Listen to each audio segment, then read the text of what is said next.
तो सुधरे हुए, लेकिन फिर भी कुछ कमियां। जब हम घर में शुद्ध खा सकते हैं, माँ के हाथ का बना, श्रीमती के हाथ का बना, बाजार में क्यों मुंह मारना फिर किसी चीज को क्यों खाना? जब दिन को हमें उपलब्ध हो रहा है तो रात में क्यों खाना?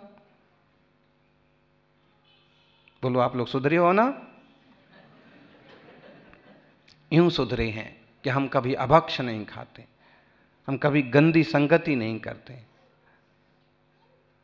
रेड लाइट एरिया में नहीं जाते हैं, तो अच्छाइयां हैं। महाराज जी ने कहा मैं तो जाऊंगा। गांव वालों ने पांव पकड़ लिए, लेकिन उन्होंने कहा नहीं मैं जाऊंगा।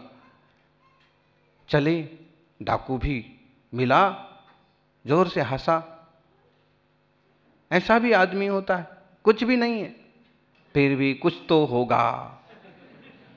उसने पकड़ लिया, ठहरो, जो कुछ भी तुम्हारे पास माल है सब निकाल के रख दो। उन्होंने कहा कि मेरे पास क्या माल है, मेरे पास तो रूमाल भी नहीं है नाक पोंछने के लिए। रूमाल क्यों रखते हैं जेब में, आपको मालूम है?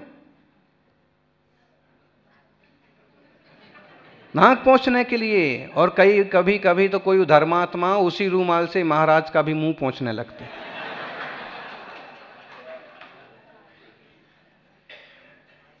गलती है।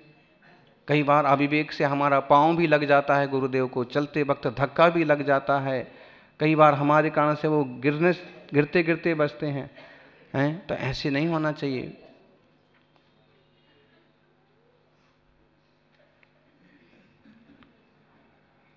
महाराज ने कहा मेरे पास कुछ नहीं है। नहीं, तुम्हारे चेहरे पर जो तेज है, तुम्हारी जो सुंदरता है, जो स्वस्थ शरीर है, तुम जरूर धनवान हो। गरीब आदमी तो रूखा सूखा दुखी दिखता है, तुम दुखी नहीं दिखते। उन्होंने कहा कि यूं तो मेरे पास कुछ नहीं है, कहीं तो है तुम्हारे पास, कहीं तो रखा हुआ। उन्होंने कहा कि ठीक है दे दूंगा, लेकिन ये तो बताओ तुम इतना सारा पाप किसके लिए करते हो, क्यों करते हो? तो एक प्रश्न पूछ के आ घर, मुझे मालूम पड़ा कि तू कितने लोगों को मार देता है, रुपए छीन लेता है, सोना चांदी छीन लेता है, कोई नहीं देता है तो उसकी गर्दन भी उतार देता है। मेरे एक प्रश्न का उत्तर तू लेके आ, मैं जो मेरे पास है मैं तुझे सब कुछ दे दूंगा। हाँ, और यूं तो मेरे पास कुछ नहीं है, लेकिन जो संपत्ति मेरे पास है वो दुनिया में किसी के पास नहीं। उसने सोचा कि इतनी बेशकीमती संपत्ति। ठीक है, आपका प्रश्न बताओ।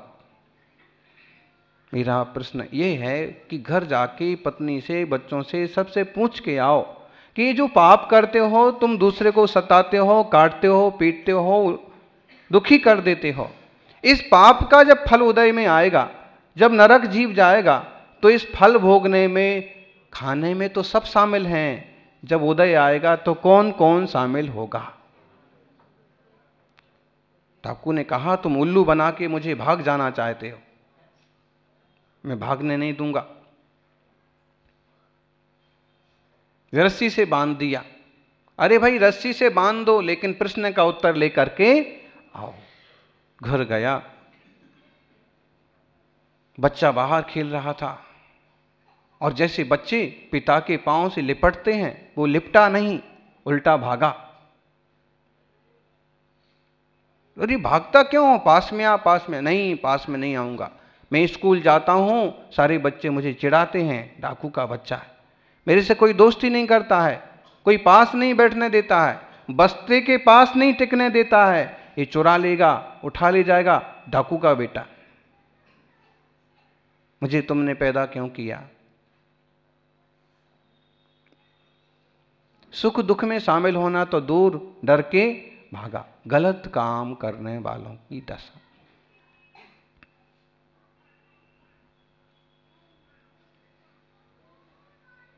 पिता बैठे थे बाहर, पिता ने देखा, बस एक नजर देख लिया। उसने पूछा कि मैं जो सो काम करता हूं, जो लाता हूं, सब लोग खाते हैं, मेरे जब उदय में आएगा, जब मुझे भोगना पड़ेगा, तो कौन कौन शामिल होगा? पिता ने कहा तूने तो हमारी पूरी तरह से धोती, ऐसे हमारी नमक रोटी अच्छी थी तेरी सीरा पूड़ी से। एक इज्जत थी, एक सम्मान था, मुझे लोग पंचायत में बुलाते थे। और अब जब से तैने एक कर्म किए हैं तब से मुझे कोई किसी भाव नहीं तोलता। उल्टा देखो ये है, इसी का बेटा डाकू है। थोड़ा और निराश हो गया, ये भी हमारे शामिल नहीं है। और अंदर गया, माँ मिली, माँ तू तो मेरे फल भोगने में शामिल होगी। माँ ने कहा कि रहने दे, पता नहीं कौन सा नक्षत्र मुहूर्त था कि मैंने तुझे जन्म दिया। इससे अच्छा कोई मेहनत मजदूरी करने वाला बेटा होता तो कम से कम एक मान सम्मान से जिंदगी तो जीते। पनघट पर पानी भरने भी जाते हैं तो सब मुझे चोरी की नजरों से देखते हैं, बचते हैं, दूर रहते हैं। महिलाएं सारी बैठ के बातें और गोष्ठी करती हैं, जबकि मेरे से कोई बोलता भी नहीं। मैं तेरे किसी कर्म में शामिल नहीं हूं। तुम घर कुछ दे ना दे, लेकिन मुझे तेरे से कोई लेना देना नहीं। इतना दिया है फिर भी ऐसा। सोचा पत्नी तो अपनी होती है, अर्धांगिनी है, उससे पूछते हैं। उसके पास गए, उसने कहा कि देखो जी, जो भी है, मेरे पिता ने तुम्हारे माथे मुझे मार दिया, मेरे भाग्य में तुम्हारा जैसा ही पति लिखा था, लेकिन मैं तुम्हारे भी किसी भी कर्म में शामिल नहीं हूं। यहां तो मेरी बदकिस्मती है ही, कभी अपने पिता के घर भी जाती हूं तो वहां पर भी लोग मेरे से दूर दूर रहते, घर के लोग भी मेरे से।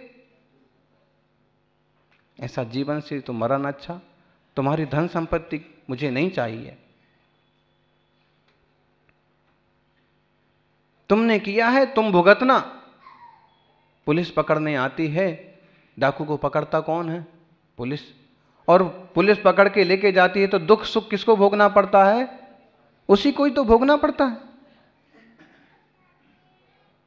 जब वो पूरी तरह से निराश हो गया कि मेरे दुख में कोई शामिल नहीं होगा, मैं नरक जाऊंगा तो कोई मेरे साथ नहीं होगा, मैं दुर्गति का भोगूंगा तो कोई मेरे साथ नहीं होगा। ओहो हो, ऐसा स्वार्थी संसार। गुरुवर के पास पहुंचा और कहा कि मेरे साथ तो कोई नहीं होता है। कभी पुलिस पकड़ती है, सैनिक पकड़ते हैं तो भी मुझे मार अकेले खाना पड़ती है, और कहीं दूसरी गति में जाऊंगा तो भी मुझे ही भुगतना है। धन है आपको, आपने सब जाना और सब त्यागा, लेकिन फिर भी आप क्या देने वाले थे जो दुनिया में और कहीं नहीं मिलता। उन्होंने कहा बस यही, जो शांति और आनंद मैंने पाया है, सम्यक दर्शन ज्ञान चारित्र के रत्नत्रय जो मैंने पाए हैं, 3 रत्न, मैं भी तुझे देना चाहता हूं। कहते हैं डाकू को भी सद्बुद्धि आई और डाकू भी साधु बन गया। हमें मालूम होना चाहिए व्यापार जरूरी है, लेकिन ऐसा कुछ ना हो जाए कि उसके दंड और तकलीफ हमको भोगना पड़े। व्यवहार जरूरी है, लेकिन व्यवहार ऐसे ना हो जाए कि कल हमारे गले की फांस बन जाए। लेन देन जरूरी है, लेकिन ऐसा ना हो जाए कि हमारे कारण से दूसरा संकट में पड़ जाए या हम किसी बुरे संकट में पड़ जाएं। देखो, रिश्वत लेने वाले पतियों को भी आप देख लो। रिश्वत के लिए कई बार पत्नी फोर्स करती है, परिवार के लोग बोलते हैं तो सब तो लेते हैं, तुम क्यों नहीं लेते हो? लेकिन जब वह रिश्वत लेने वाला बड़ा अधिकारी भी पकड़ा जाता है ना, तो जेल की हवा किसको खाना पड़ती है? राजस्थान में पिछले साल अशोक सिंघवी, हर बार होता है, रिश्वत आदि के मामले में पकड़े जाते हैं तो भी खुद को ही तो भोगना पड़ता है।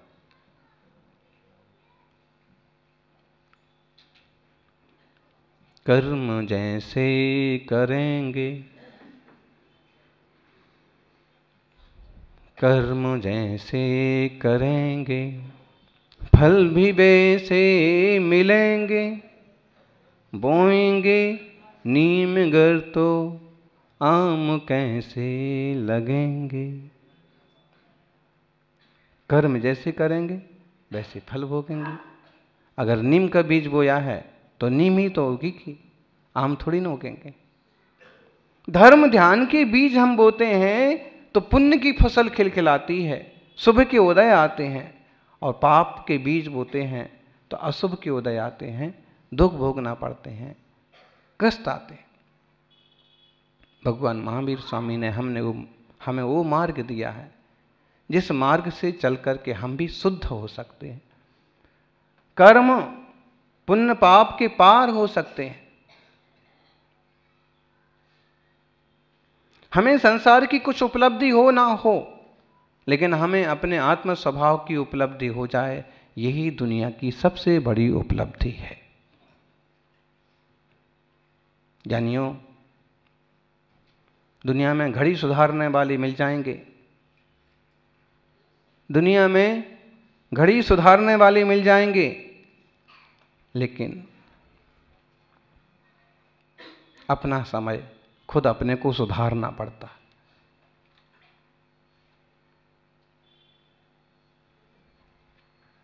वस्तुएं सुधारने वाले लोग मिल जाएंगे, लेकिन अपने परिणाम अपने को सुधारना पड़ते। हमारे भावों के, हमारे परिणामों के जिम्मेदार हम खुद हैं।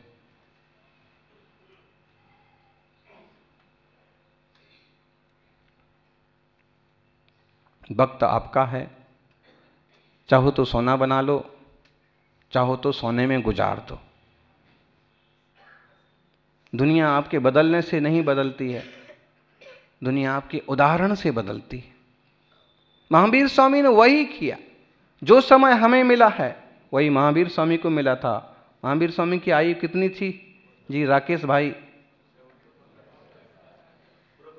72, लगभग 72 साल।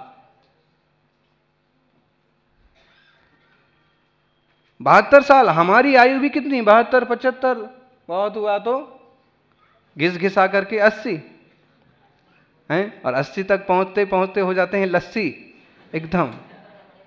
महावीर स्वामी को भी उतनी आयु मिली, उतना ही वक्त मिला था, लेकिन उनने उस समय को इस ढंग से यूज किया कि महावीर भगवान बन गए। और उनने क्या नहीं दिया, ये दुनिया को दिया। हम कहते हैं हमें दिया है, जैन समाज को दिया। जैन समाज तो हम उनके आदर्शों पर चल कर के कहलाए। जैन तो हम तब कहलाए जब हम उनकी आज्ञा में, उनके सिद्धांतों में, उनके अणुव्रतों पर, उनके महाव्रतों पर चले। लेकिन वास्तव में उन्होंने तो सारी दुनिया को दिया है कि सारी दुनिया अहिंसक बने, सदाचारी बने, शाकाहारी बने, आत्मज्ञानी बने, भेद विज्ञानी। जैन धर्म का बहुत प्यारा शब्द है भेद विज्ञान।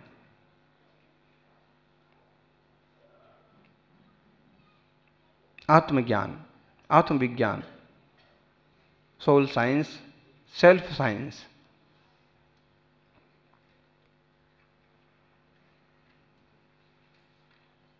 भेद विज्ञान जिन्हें हो जाए, आत्मज्ञान जिन्हें हो जाए, उन जीवों की परिणति तो यूं बदल जाती है, चेंज हो जाती है। फिर रुचि संसार की नहीं होती है, फिर रुचि मोक्ष मार्ग की होती है। भेदे विज्ञान यज्ञो जिनके घट, शीतल चित्त भयो जिमी चंदन, केली करे स्यो मार्ग में जग माही, जिनेश्वर के लघु नंदन। ये जिनेश्वर के लघु नंदन, महावीर स्वामी के छोटे बच्चे। भेद विज्ञान हुआ, संसार की परिपाटी अलग है, मोक्ष मार्ग की परिपाटी अलग है। हमें संसार की तरफ जाना है तो राग द्वेष मोह में उलझना होगा, वस्त्र आभूषण दुकानदारी में उलझना होगा, विधायक बनना पड़ेगा, मेयर बनना पड़ेगा। लेकिन वो किस तरफ का रास्ता है? वो संसार तरफ है। लेकिन अगर इसी समय हमें मोक्ष मार्ग को अपनाना है तो फिर कठोरतम व्रत संयम नियम लेकर के वीतराग स्वरूप को स्वीकार करके वीतरागता के मार्ग पर चलना होगा। धर्मात्मा जीव तो, सम्यक दृष्टि जीव तो विधायक बन जाए कि मेयर बन जाए कि सांसद बन जाए कि मंत्री बन जाए, तो भी अपने आचार विचार और ज्ञान से डिगता नहीं है। चूँकि चौथा गुण स्थान, पांचवा गुण स्थान श्रावकों को होता है, और इस संसार में बसता हुआ भी संसार उसमें नहीं बसता। एक ज्ञानी की पहचान है, धर्मात्मा जीव की पहचान। लेकिन मुनिराजों का मार्ग तो उससे भी बहुत ऊंचा है। उन्हें कुछ नहीं चाहिए। कुछ आज्ञा करो महाराज जी, कुछ आदेश करो। क्या आदेश करें, हमें कुछ नहीं चाहिए, हमें कुछ जरूरत नहीं। तो आपके पास कुछ है भी तो नहीं, कुछ है नहीं तो कुछ तो ले लो। इस कुछ नहीं है में ही सब कुछ है, आनंद है, शांति है। मौन रहते हैं ना अक्सर कर, तो कभी हम बहुत बार सोचते हैं कि हमें मौन ही रहने दो। लोग बोलते हैं कुछ तो बोलो, हमें मौन ही रहने दो, हम मौन ही अच्छे हैं। हमें मौन ही रहने दो, हम मौन ही अच्छे हैं, क्योंकि इस मौन में ही शांति और आनंद के लच्छे हैं। इस मौन में ही शांति और आनंद के गुच्छे हैं। शांति, आनंद, ये मुनियों का मार्ग, शांतता का मार्ग। इस काल में भी सर्वसंग त्याग की साधना अपन को देखने मिल रही है, करने वाले साधक मिल रहे हैं, सौभाग्य है। पूरी तरह से आत्मसमर्पित हुए बिना ही संभव नहीं है। साधनों की पराधीनता बहुत आसान है आजकल। और एक बात है कि सब कुछ छोड़ दें सन्यासी जी, लेकिन मोबाइल तो नहीं छोड़ सकते।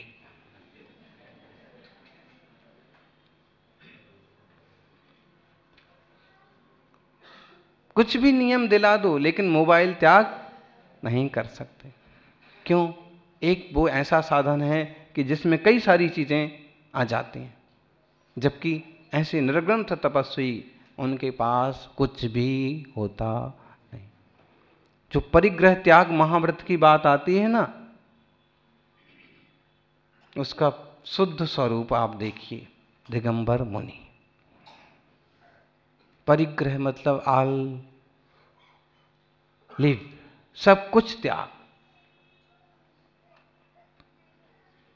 जो कि इस काल में थोड़ा विचित्र लगता है, कुछ लोगों को चुभता भी है, लेकिन सहजता और आनंद का मार्ग है। कभी किसी शहर में जाना पड़े तो जाएं, नहीं तो तीर्थों में और गांवों में आनंद से साधना कर। एक उदाहरण भी है कि कुछ नहीं होकर के भी व्यक्ति सुखी और आनंदित रह सकता, बस उसे आत्मबोध हो। ज्ञान होता है तो सब कुछ त्यागने के बाद भी आनंद होता है, और ज्ञान नहीं होता है तो सब कुछ होने के बाद भी दुख होता है।